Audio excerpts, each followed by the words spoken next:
آگے ایک اور حدیث مبارک عرض کرنا چاہوں گا۔ حضرت سیدنا ابو سعید خدری رضی اللہ عنہ سے روایت ہے کہ رسول پاک صلی اللہ علیہ وسلم نے ارشاد فرمایا، اے لوگو تم غلاظت کے ڈھیر پر اگی ہوئی سبزی سے بچو۔ عرض کی گئی یا رسول اللہ صلی اللہ علیہ وسلم اس سے آپ صلی اللہ علیہ وسلم کی کیا مراد ہے؟ تو آپ نے ارشاد فرما دیا، غلاظت کے ڈھیر میں اگی ہوئی سبزی وہ ہے جو آپ نے ارشاد فرما دیا وہ ہے جو بڑے خاندان کی خوبصورت لڑکی سے مت شادی کرو۔ دیکھو ہمیں اس چیز پہ غور کر لیں، تھوڑا سا غور فکر کریں کہ وہ کچھ لوگوں کی آج کل یہ سوچ ہوتی ہے کہ بڑے خاندان والی سے نکاح کریں تاکہ مال و دولت والی ہوگی تو وہ بہتر ہوگا۔ آپ فرما دیا کہ آپ ایسی غلاظت میں اگی ہوئی سبزی سے اپنے آپ کو بچو۔ عرض کی گئی یا رسول اللہ صلی اللہ علیہ وسلم غلاظت والی سبزی کون سے؟ آپ فرما دیا کہ بڑے خاندان کی خوبصورت لڑکی۔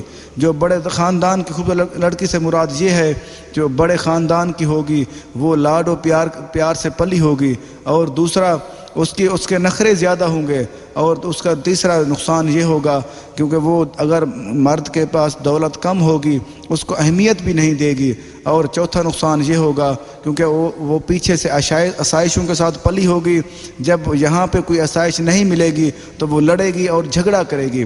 یہ تحفہ شادی خانہ آبادی صفحہ نمبر 49۔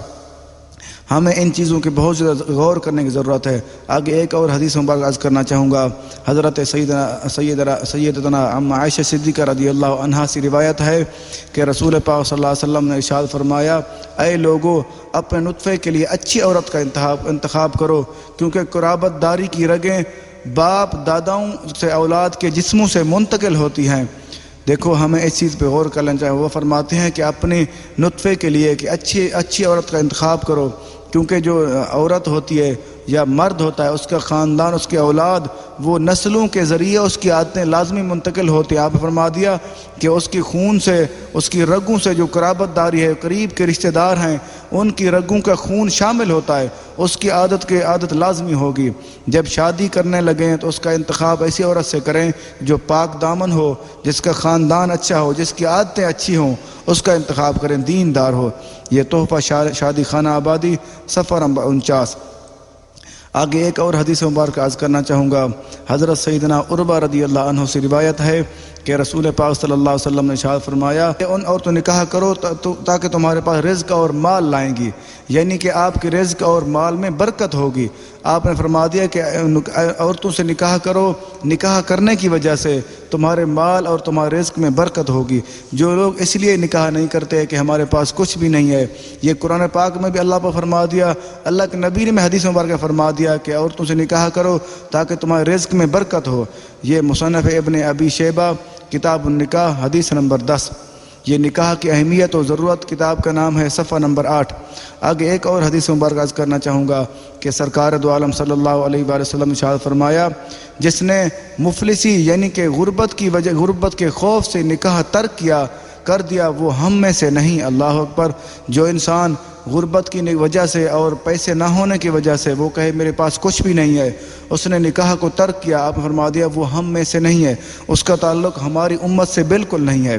یہ فردوس الاخبار باب الجمع حدیث نمبر 5765، اور نکاح کی اہمیت و ضرورت کتاب کا نام ہے صفحہ نمبر 12۔ ایک اور حدیث مبارک عرض کرنا چاہوں گا کہ سرکار دو عالم صلی اللہ علیہ وآلہ وسلم نے ارشاد فرمایا، جو رضائے الہی کے لیے اپنا نکاح کرے یا دوسرے کا نکاح کرائے وہ اللہ تعالیٰ کی ولایت کا مستحق ہو جاتا ہے۔ سبحان اللہ۔